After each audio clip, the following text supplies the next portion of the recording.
Hi. Here I am. April 1st. God's Fool, April Fool's Day.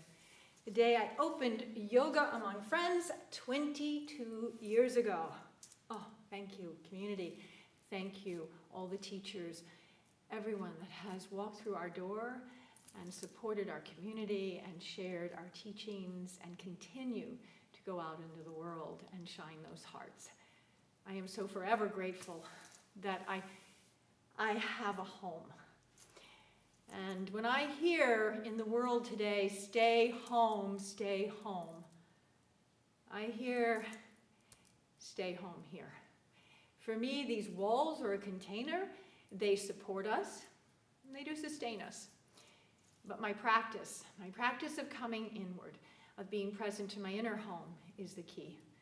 It's the key for my mind to drop, and so I get out of my way, I get out of my face, I get out of my doubts, and I get the ability to just trust and move forward. Years ago, when I was living in Los Angeles, I was without a house. I was going through a divorce. I was putting myself through graduate school in marriage family therapy. I was contributing teaching yoga, but I didn't have the resources to rent. So I house sat. I would go from one house to the other, and I had wonderful, wonderful students that would trust me with their houses.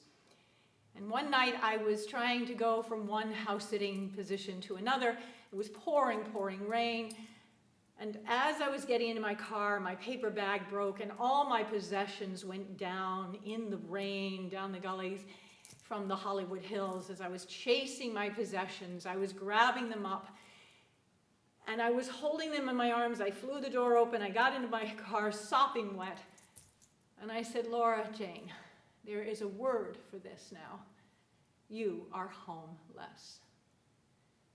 At that moment, I realized, this foundation you need. I was struggling.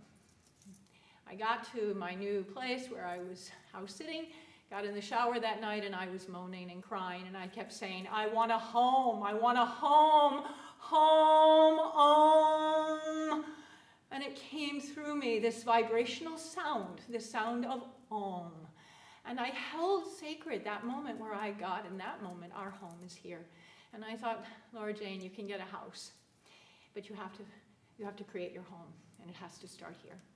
And so this is a wake-up. I feel for everyone. We have to have compassion for those today that do not have structure and foundation to go inward, that they're struggling from one place to another. And this virus that's going through, and we're trying to protect ourselves with all this apparatus. But we have to sustain the inner light. We have to sustain our prana, our life intelligence, and it comes from being present to your inner home. So don't rush this time. Don't avoid, don't distract. Be willing to come in. Be willing to seek this beautiful sacred space that every one of us has the ability to go to. And so from my home to your home, from this beautiful gift of time that we get to share through video, through this online experience, I wish today the healthiest, most brilliant, bright moment of celebration, to be present to your beautiful home. Namaste.